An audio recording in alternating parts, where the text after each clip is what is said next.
Onde estás? O que fizeste? Onde estás? Sabe que essa talvez seria a grande chave de leitura para podermos entender essa ação misericordiosa de Deus, não é? A liturgia de hoje nos permeia com essa mensagem, a misericórdia de Deus.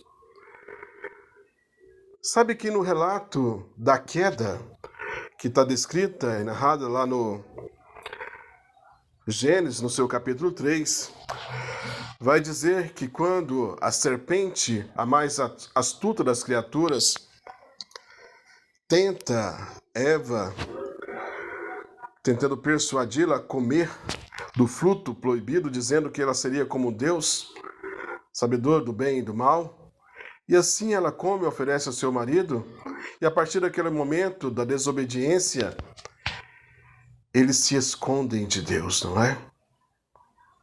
Eles perdem a amizade, a intimidade com Deus. Mas sabe que a primeira ação de Deus é este questionamento, não é?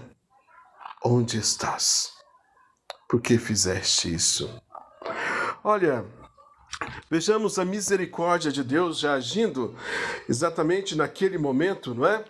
Deus, na sua onipotência, sendo o criador de todas as coisas, poderia muito bem, diante da desobediência do homem, falar: não deu certo, o projeto falhou. Vou destruir e começar tudo de novo a partir do zero. Mas a misericórdia de Deus, que nos ama, que nos quer bem, mesmo nós não merecendo o seu amor, implica que Ele queira que nós voltemos a ter intimidade com Ele, voltemos a ter comunhão para com Ele. E por isso é dele que parte, não é? Esse chamamento: onde estás? É uma pergunta para mim e para você. Onde estás? O que fizeste? Não é? Mas veja que no nosso aprendizado e nosso entendimento de misericórdia, nós precisamos deixar bem claro que misericórdia está intrinsecamente ligado com a justiça, não é? Justiça e misericórdia andam juntos. Uma não pode estar desligada da outra, porque não existe misericórdia sem justiça e não existe justiça sem misericórdia. E eu aqui na minha pequenez, na minha humilde pessoa, vou, não é, contar uma pequena historinha. Como Jesus assim o fez, eu também vou me propor a contar uma historinha para tentar elucidar ainda mais, né, a questão da misericórdia e da justiça. Olha, havia uma criança que estudava numa escola e de repente se envolveu numa briga e foi levado à coordenadoria, não é? A coordenadora liga para a mãe desta criança e pede para que ela vá até a escola para pegar a sua criança, o seu filho. Essa mãe, ao chegar na escola, encontra seu filho e o questiona: o que aconteceu, meu filho? A criança então diz: olha, mãe, aquele menino me insultou, disse coisas feias sobre mim, e eu acabei no momento de raiva e de ira, indo para cima dele, e cheguei até a xingar a sua mãe, e nós nos engalfiamos e brigamos e saímos os dois feridos daquela luta. A ação daquela mãe,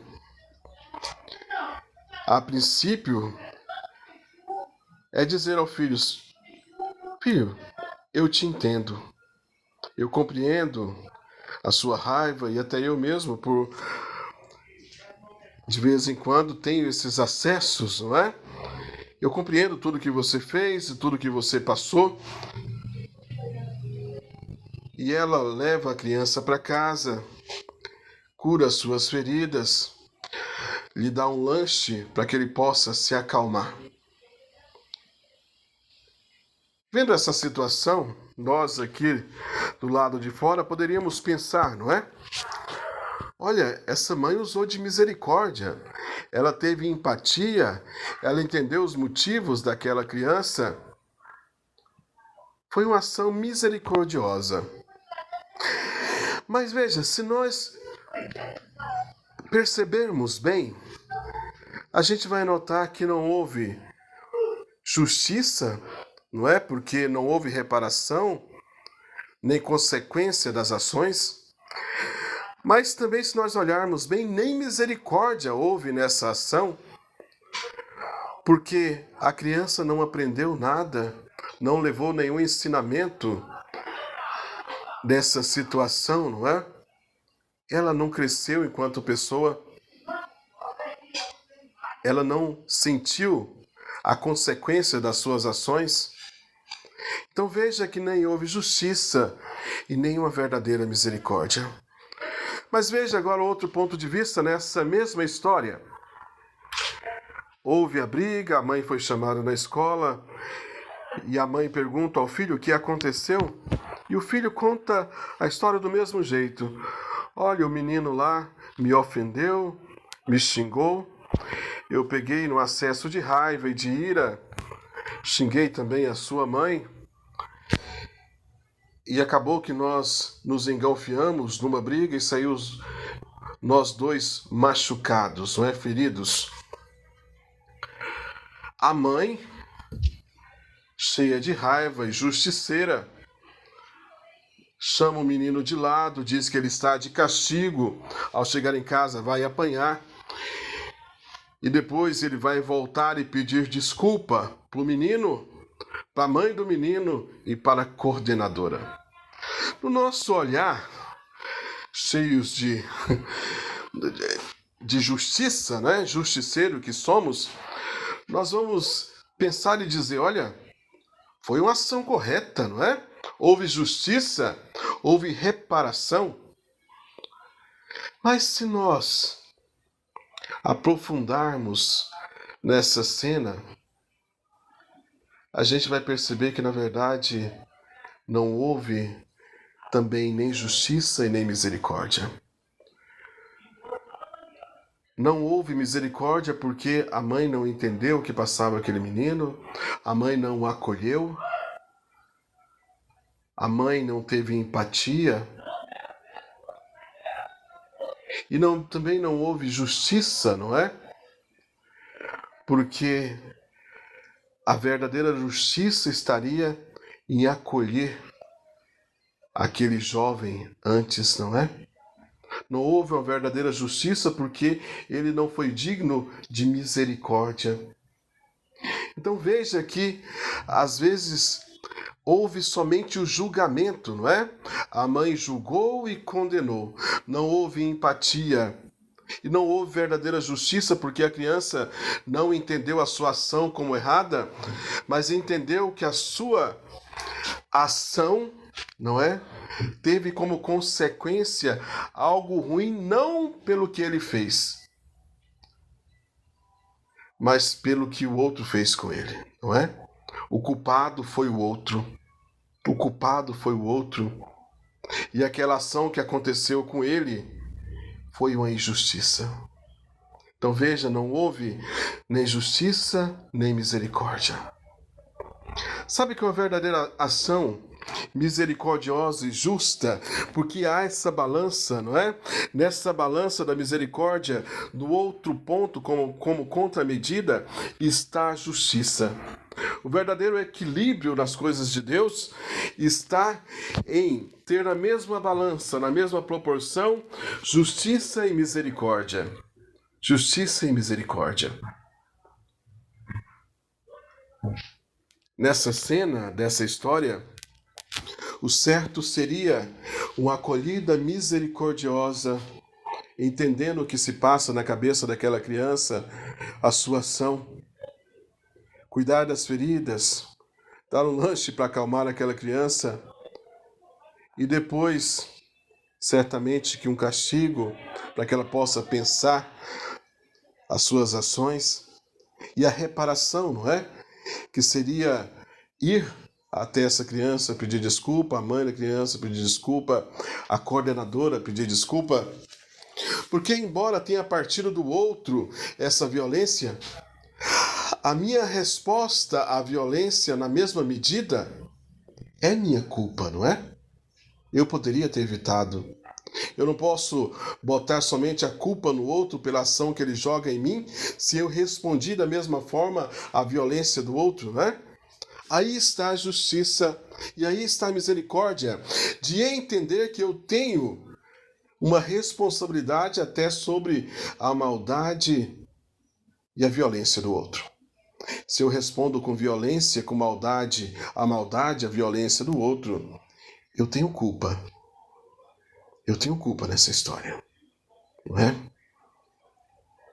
Veja, a partir desse momento nós conseguimos compreender a ação de Deus. Olha, Deus já nessa ação da desobediência do homem ao comer o fruto proibido, ao sair da vontade de Deus, Deus é misericordioso que não quer destruir a sua criação, não quer destruir o homem e a mulher, feitos à sua imagem e semelhança, mas isso tem consequência, não é? É a justiça. Eles, por já não terem essa intimidade, essa amizade com Deus, vão ser retirados do paraíso, do jardim do Éden. E olha, a partir disso também nós podemos começar a compreender a primeira leitura de hoje, não é? No texto que nós lemos de Josué, nós vemos nessa pequena perícope falar da entrada do povo de Deus guiado por Josué a Canaã. Eles estão no lugar chamado Gilgal, depois de atravessar o Rio Jordão, no lugar até próximo a Jericó, não é? E ali naquele lugar eles fazem a primeira Páscoa, celebram a primeira Páscoa na terra prometida, na terra da promessa, e ali eles comem os primeiros frutos. Mas vejamos o contexto desta festa e desse momento, não é? Olha, se vocês bem lembram, esse ciclo do povo de Deus começa no Egito. O povo está sofrendo, servindo como escravos no Egito. E Deus, lá no episódio da sarça ardente, fala com Moisés, levanta Moisés para ser um líder desse povo e tirá-los, dar liberdade a esse povo, não é? E da sarça ardente sai uma voz que diz que ouviu o clamor do seu povo, ouviu os gritos de dor do seu povo. E a partir desse momento nós temos um Deus que cuida, que coloca Moisés à frente, o capacita para que ele possa liderar esse povo de maneira prodigiosa, milagrosa. Deus tira aquele povo do domínio do faraó. Ele atravessa a dificuldade do deserto com aquele povo, cuidando. Deus dá a eles, através de Moisés, as leis, não é? Os 10 mandamentos, para poder legislar sobre aquele povo. Deus dá sabedoria a Moisés para que ele possa organizar as estruturas sociais daquele povo no meio do deserto. O povo não passa fome porque o Senhor manda sobre eles o maná, não é? Quando eles têm dificuldade em obter comida, Deus manda sobre eles o maná, o pão descido do céu. Quando eles começam a reclamar, não aguento mais comer, é só maná, maná, maná, todo dia maná, maná, maná de dia, maná de noite, maná de manhã no almoço.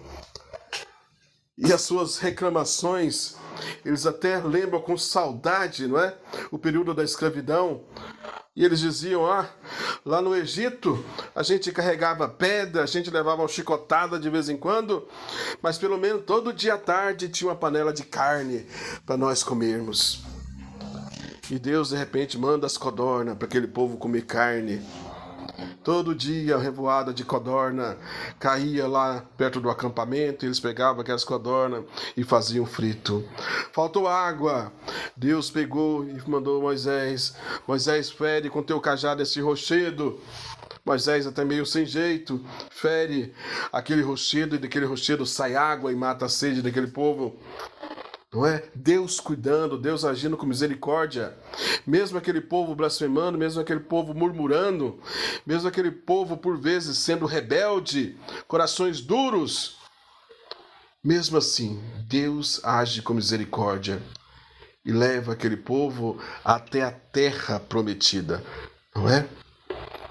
Mas a partir daquele momento, é preciso que aquele povo, o povo escolhido de Deus, também caminhe com as suas próprias pernas, não é? Deus foi misericordioso, mas Deus também é justo.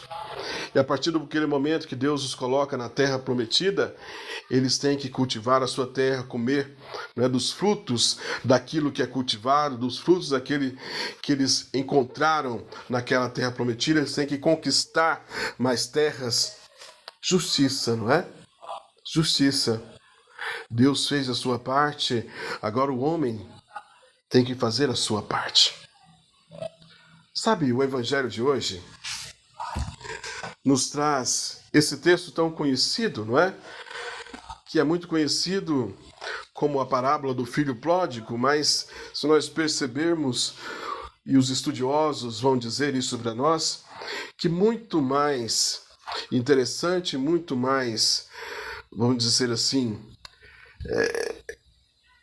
e muito mais eficaz a gente entender essa parábola como a parábola do Pai misericordioso, não é? Talvez a figura central em toda essa história seja a misericórdia do Pai, não é? Mas diante deste texto, fica difícil a gente falar alguma coisa porque já tantas coisas foram ditas e tantas coisas bonitas, tantos comentários, tantas homilias e reflexões em cima deste texto que talvez já teria exaurido, não é? Tudo que se pudesse dizer de novo. Tantas músicas e canções belíssimas foram compostas em cima deste texto, não é?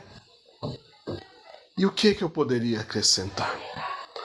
Na minha pequenez, não grandes coisas, mas veja, eu queria falar duas coisas. Olha, na nossa vida, em algum momento, nós fomos esse filho pródigo que gastou a sua herança com coisas supérfluas e perdeu tudo? Ou nós fomos esse filho mais velho do coração duro? Sabe que na minha experiência, na minha vida, eu posso dizer que eu já fui as duas coisas e talvez, não é, eu ainda seja esse filho mais velho que por vezes tem o coração duro, que julga e condena o outro. A minha oração é para que eu melhore, não é? Para que essa dureza do meu coração saia. Olha, saiba que o contexto em que Jesus conta essa parábola, e propriamente podemos dizer que ele conta essa parábola direcionada àqueles fariseus e aqueles mestres da lei que viam Jesus conversando e se aproximando de pecadores, de publicanos, de pessoas impuras, os quais, na religiosidade da época, esses fariseus e mestres da lei não queriam se aproximar e achavam que essas pessoas não eram merecedoras da salvação, da palavra de Deus, de estar em contato com pessoas que buscavam ser santas, não é? Jesus direciona essa parábola a eles. Então, esses filhos pródigos seriam os pecadores, os publicanos, essas pessoas impuras, não é? Que ao retornarem para Deus, ao buscarem voltar para o Pai, encontram em oposição o irmão mais velho que sempre esteve junto do Pai e ocupou-se das coisas de Deus, que são os fariseus e mestres da lei, mas não queriam que estes estivessem se relacionando com o Pai. E nem que o Pai se alegrasse em terem eles de volta, não é? Olha, em algum momento nós somos um desses dois filhos. E por várias vezes nós somos também o segundo, não é? Porque, eu não sei se vocês já perceberam, mas nós gostamos, eu não diria gostar, mas por vezes nós temos esta mesma atitude, esse mesmo sentimento deste segundo filho, não é? Deste filho mais velho. Porque nós queremos do Pai a misericórdia para nós, não é? Queremos as bênçãos, queremos as coisas boas, queremos um cabrito para nós podermos celebrar. Queremos do Pai tudo de bom, a misericórdia. Mas para o outro, para o nosso irmão, o nosso próximo, nós queremos a justiça. Não era esse, no fim das contas, o sentimento daquele filho mais velho? Ele queria que o pai rejeitasse aquele filho mais novo porque ele gastou seu dinheiro com prostitutas, com vagabundagem, ele abandonou a família, ele foi embora para longe, ele não pensou em mais ninguém. Então ele não merecia o amor do pai. Então o pai deveria, no pensamento daquele filho mais velho, não é? Rejeitar aquele filho, mandar ele embora. Mandar ele embora. Olha só, e por mais que nós achemos esse sentimento e essa ação desse filho mais velho repugnante, nós também temos, por vezes, esse mesmo sentimento, esse mesmo pensamento, não é? Queremos de Deus a misericórdia, a bênção, a compaixão, a empatia, mas para o outro nós queremos o castigo, que ele pague pelo mal que fez.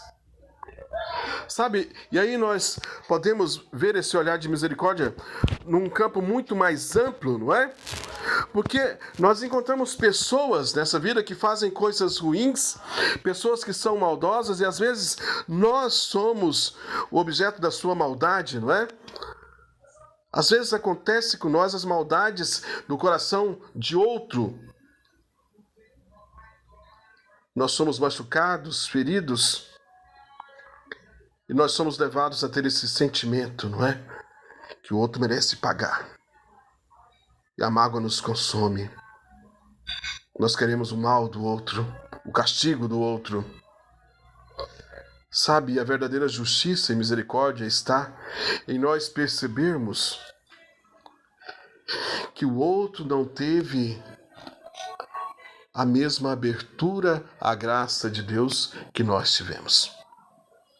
Se a pessoa é má, se a pessoa faz maldade, se ela não traz consigo nada de bom, é porque ela não se abriu à graça de Deus como nós abrimos. Ela precisa de misericórdia, não é? Nosso olhar misericordioso precisa entender isso. E a reta justiça precisa compreender que seria justo também que ela e sobre ela fosse derramado a mesma graça que em nós um dia foi derramada, não é? E que ela se abrisse a Deus, como um dia nós nos abrimos a Deus para fazer a sua vontade, para seguir o seu caminho, para fazer o bem, não é? Não é que agora nós vamos passar a mão e encobrirmos o mal que a pessoa fez e que ela não precise reparar, não é tudo de ruim que ela faça, mas precisamos ter esse olhar misericordioso de Deus. Misericordioso de Deus. Deus derrama suas bênçãos, a chuva cai sobre o ímpio e sobre o bom, sobre o pecador e o santo, não é?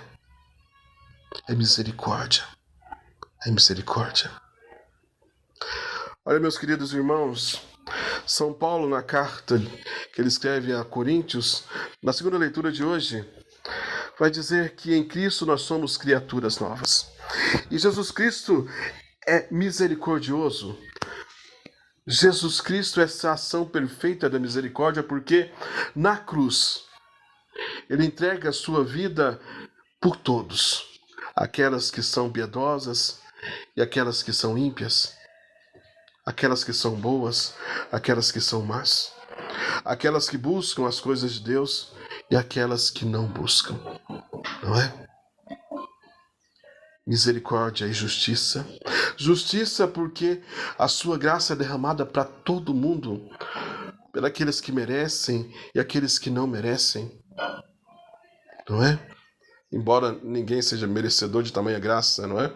Não temos méritos para isso, mas veja, aos que procuram e aos que não procuram, a todos foram derramados justiça, justiça de Deus. A mesma graça, a mesma bênção, a mesma salvação. E é também misericórdia, não é? De um Deus que, mesmo sem precisar de nós, nos ama ao ponto de querer que nós tenhamos a sua amizade. Tenhamos a sua amizade. Em Cristo nós somos criaturas novas, então nós temos que viver como criaturas novas, como criaturas que têm esse olhar misericordioso para com o outro, não é? Que não sejamos vingativos, que não procuremos ser apenas justiceiros, julgando e condenando o outro, querendo que o outro pague, querendo que o outro seja castigado, sem antes ter esse olhar de misericórdia que precisa entender que o outro que faz essa maldade não teve um encontro com Deus. É um olhar de misericórdia, não é? Mas também de justiça. Vamos pensar sobre isso. Louvado seja nosso Senhor Jesus Cristo, para sempre seja louvado.